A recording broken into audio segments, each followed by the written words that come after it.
All right, so this is part 2 of how to scale or grow a business and keep expert care in at the same time. And just a quick review, last time we talked about the big self-limiting belief, which is I'm the best, and most of us think that nobody else can take care of patients the way that we can. And then we talked about, and we drew on the board here behind me, all the different balls that most of us are having to juggle, especially early on.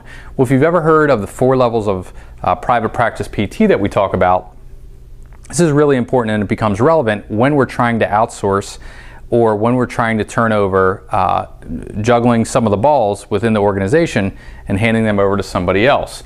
And really quick review here. So at the top we have Hall of Famer, then we have All-Star, then we have Major League, and we have Minor Leaguer. Again, quick review, minor leaguer is the person that just got started. They're the owner, that they are their business. They're seeing all the patients. Next step up is the major leaguer. This is where most private practice owners I've talked with, this is where we tend to get stuck. Because we're still our business, but now we have 6, maybe a dozen staff. Many times we don't know how to train our staff the right way. And we have this false idea that it's up to us to tell our staff what to do and they're magically going to do it. That's a huge error. We'll talk about that here in a second today, but a lot of people get stuck at the major league level. They're doing well financially, but they don't have time. So this person doesn't have money, minor leaguer. This person doesn't have time. And then the all-star, that's the person that has solved both. They've solved the money problem, they've solved the time problem, they have a good business, and this person tends to have really good people in place. And I'll show you what we did here. I'll share some mistakes that I've made as well. Then the very top is the Hall of Famer. That's the person that's actually teaching other people. They're usually into advocacy. Maybe they're helping out at local universities, or they're helping other practice owners, something like that. So this is the advocate. But there's a scale here, and I just want to share with you the viewpoint of what each person, how they think about things. So the minor leaguer, when they're juggling all the balls, they're stuck at I'm the best. And many times they won't even realize that they're thinking that. And I'll give you an example of when I was a minor leaguer. So I had one front office person, her name was Debbie, and I had one physical therapy assistant. And I remember one time walking through the office, and I was a micromanager. I didn't know how to manage, I didn't know how to hire, I didn't know how to train. I was a disaster early on. So she was talking with a patient on the phone. And it was either a scheduling issue or a copay issue, and she just said something that was like way, way off. And I remember thinking, wow, like I would never say that.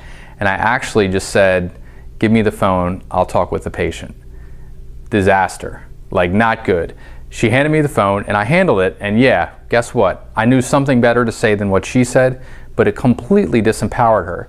And any progress I had going from minor league, jumping up to that major league level, I completely sabotaged myself. So if that's you and you're disempowering your staff, knock it off, stop it, don't do that. The major league person, they're still thinking I'm the best, but they realize that they need to bring other people in. So usually they have more capable people, and usually they have 1 or 2 people that are awesome at their job. So maybe they have a marketer who's just knocking it out. They know how to talk with doctors, they know how to host workshops, they have that down. Or many times they have one really good therapist that they can rely on. Maybe they have like 1 or 2 shaky therapists that they just don't know how to bring up to speed. This person, the all-star, they've gone out and they figured it out. They said, okay, like who can I find with amazing marketing experience? Who's the best legal person? Who's the best accounting person? Who's the best whatever it is in any given area? And they find that person and then they incorporate that, because they realize that the only way they're going to get to the next level is to surround themselves with the best personnel. So that's the all-star, and that's really the mental shift that happens at each one of these levels. So last video, part 1, we ended on, you're going to have to work yourself out of a job. And this is what I would do. List out, it's a really simple exercise, but list out all of your responsibilities that you have for your private practice. I expect this to take a while for most of us, but if you're treating right now, that's a responsibility, write treating. If you do marketing, then write marketing. If you do If you're hiring and firing and training everybody, write that down. If you're doing any front office activity at all, write that in as well. If you're doing your billing or you're involved in anything at all where you have a responsibility, write that down right now. It should be a pretty huge list. So let's say you've done that now, and let's say I'm doing treating. Let's say I have a receptionist and I've turned that over, but I'm also doing all my own marketing. I'm handling my finances, like doing payroll and something like that through like a QuickBooks. So handling finances, I've turned over my billing now. I'm also training all staff. And let's say I'm doing like admin, like the metrics management.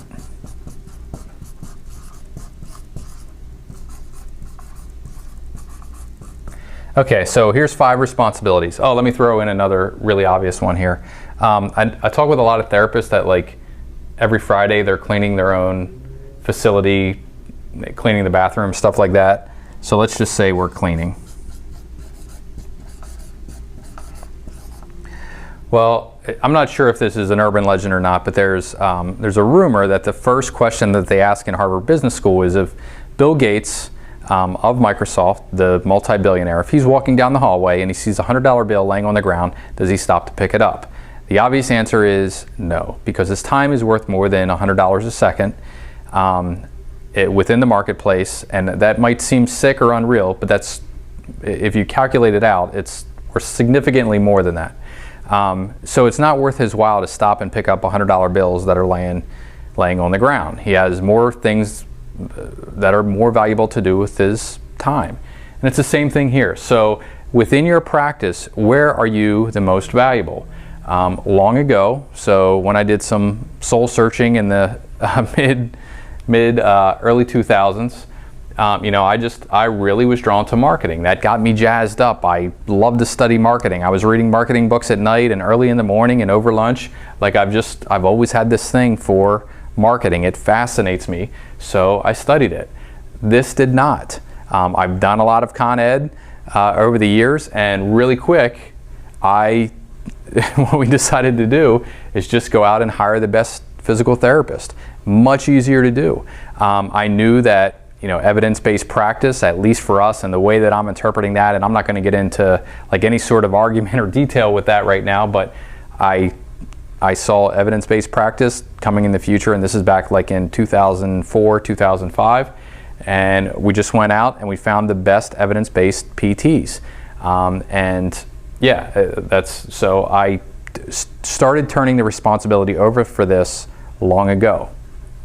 And I'm fine saying like, I'm nowhere near our best physical therapist today.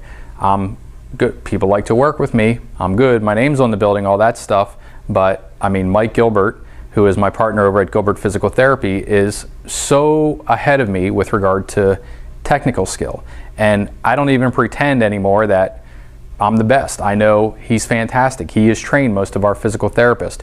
He actually trained our clinical director here, Joe, that now trains other PTs and even has his own company, Pearl Education, with Mike Fink, who's one of our therapists who also works at the local university in the PT program, and he treats with us once a week. They have their own Con Ed company, and they knock it out. I mean, they know their stuff here, and I know it, but they know more than I do, and I'm really comfortable with that. So anyhow, it allows me to focus all my time here. Same thing with finances. I mean, very recently, we went out and hired Greg Crabtree, who wrote the book Simple Numbers, I'm blanking on it. Simple Numbers, Big Profits. It's an orange book. You can find it on Amazon. Fantastic. And a lot of what he was saying we were doing already, but we went out, we hired the best. Same thing here, training staff. I'm good. I'm not the best. Like I want to focus in other areas. Admin, metrics, and management, I still am involved in that. We have a clinical director, Joe, that we bought training for. and he's doing a lot of that, and I just oversee and make sure everything's running okay, and then cleaning. Like, this is the kicker. I mean, if you're doing activities that are like this, I don't want to say menial, but like, you have so even if we just said treating to your company, you're worth 40 bucks an hour. What are you hiring a cleaning person for? Maybe 20? Maybe 10? I don't know. But it's not 40. What are you worth marketing to your practice? If you really knew how to market and you were an expert marketer, and what are you worth to your practice there? I did a calculation recently, and it was like 650 bucks an hour is what I'm worth to our practice to do that. It wasn't always that way. It took me a while to develop the skill where I was worth that much, but yeah, I mean, that's what I'm worth to my practice when I'm doing this. Why would I turn around and do this? It's not that it's underneath me. I used to do cleaning. Even when I was a physical therapist, I had a second job doing cleaning, so it's not underneath me. I'm willing to do it. I just realized that to the marketplace and to my company, this is where I'm most valuable. So you want to think of it like that. Go through your entire list, whether it's a list of 6 or 100 activities where you have your responsibility, and your big challenge is this: go through and decide where you're the most valuable. And what you're going to begin to do, so do that right now. And what you're going to do is you're going to take the one where you're the least valuable, and you're going to turn that over. And how do you do that? We just had this, well, I'll cover that next time. I'll do a part 3 and how you can do that.